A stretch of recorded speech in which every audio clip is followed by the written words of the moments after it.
how to set up the rigging for the float and fly for bass on the Backcast.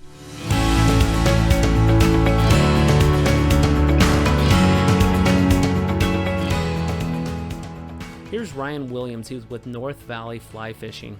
He was talking about rigging and how he sets up for his kind of unique and innovative approach to the float and fly method for fly fishing for bass. He guides up on Northern California waters, and here's Ryan kind of going through his whole step-by-step approach for his rigging. Breaking down the leaders now. So from the fly line to the bobber right here, we have 15-pound Maxima Ultra Green, only about a foot of it, just looped onto the fly line. And then we tie a little snap swivel onto the loop there.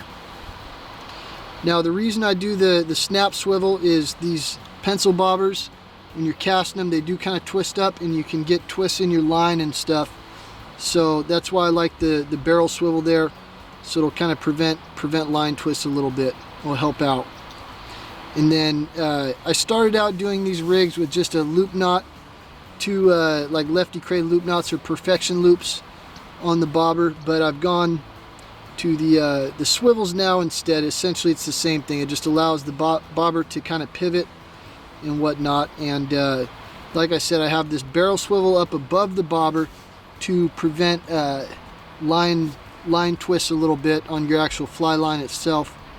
And then I have a snap on the other end so I can undo it real fast and change out to a different leader, a different depth or fly or whatever. You can have them pre-rigged and ready to go.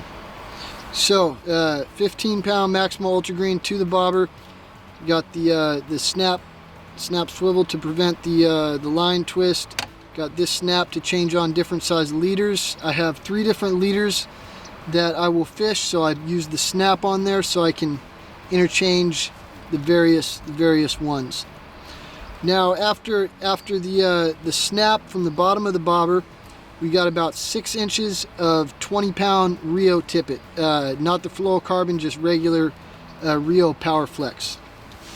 Then it goes to a barrel, small little barrel swivel right there. So then after the barrel swivel, we have 4.5 feet of 1X tippet, not fluorocarbon, just Rio Power Flex. So after that barrel swivel, 4.5 feet, and that goes to the tippet ring. To Rio tippet ring, I do the steelhead size, and so this from the tippet ring all the way up to the butt section, that's kind of set good. You're not changing anything out after that. Once you tie that up, that's going to last you several trips. Now after the tippet ring, this is where you're cutting line off and adding fresh stuff on, maybe shortening it up a little bit or adding more on to lengthen it up. But after the tippet ring, we're going just 2X Rio fluorocarbon. What's it called? The Rio Fluoroflex.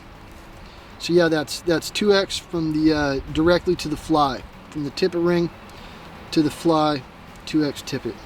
So in total right here, we got about we have about 8.5 feet. So when I build the leaders from the tippet ring to the fly, I'm gonna cut that at 4 feet of 2X fluorocarbon on there.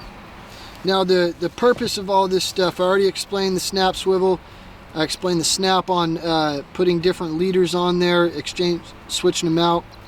Then I have the barrel swivel on here to do as kind of as the same as this barrel swivel up here to kind of help with the line twist and the bobber turning over and whatnot. And most of the tangles that you get when you're casting these occur right at the bobber. So it helps to have a little bit thicker line at the bobber to prevent the tangles. And then if I do get a tangle here, I can just cut it at the barrel swivel here, and then I can work the tangle out really easy.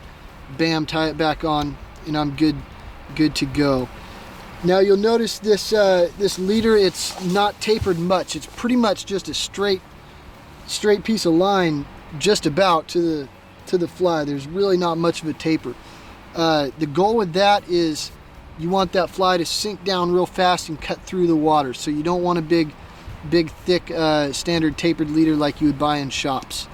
You want to keep the taper as thin as you can, but still have somewhat of a taper to help turn the fly over a little bit. And then if you do snap the line on a fish, you're snapping down here and the fish isn't swimming around with an 8-foot leader in its mouth. That's how I started out doing these, was just 6-pound Maxima straight from the bobber to the fly. That was it. That's all I did. And that works just fine, but you do end up snapping it, and then it'll snap the whole leader off and you're pulling out a whole other 9 feet of it, tying it back on. And then when you do snap on fish, like I said, the fish are swimming around with a long piece of line in their mouth. Not very cool to the fish. And then you're a little more prone to tangles when you don't have a slight taper in there. You'll get more tangles up around the bobber and stuff. But yeah, so doing the slight taper, keeping it thicker on the back half will make it so these leaders are going to last more than just one trip. They're going to last several trips, and you just kind of add fresh tippet on underneath the tippet ring. That's my whole methodology and the reasons to why I have all this hardware in the leader itself.